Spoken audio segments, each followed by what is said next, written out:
Представляю вашему вниманию Супер Марч. Хочу рассказать маленечко, как я его диагностирую.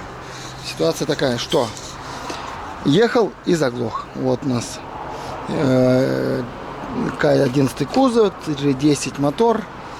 Смотрите, в общем, давление топлива есть. Я проверил, подключил к фильтру, подключил, все дела есть, давление топлива есть.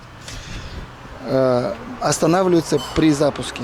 То есть крутит и останавливается. Отцепил трамблер, он перестал останавливаться, крутит и вращается нормально. Компрессию начал замерять 6, 6, 7, 12.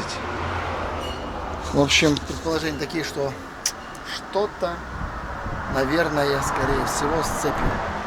Сейчас откручу крышку эту и посмотрим, как у нас будет обстоять дела. Здесь две шестерни, два коленвала, да?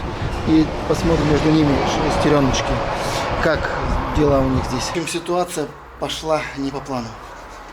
Все, я, значит, ее открутил, эту крышечку, посмотрел, все в порядке, нету никаких нареканий, цепь в порядке. Разобрал трамблер, и в трамблере, что же я увидел в трамблере? Открученный бегунок.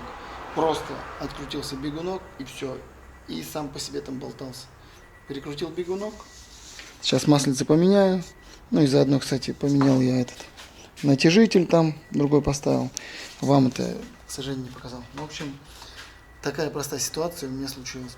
Просто открутился бегунок и все. И автомобиль чихал, кашлял и не заводился.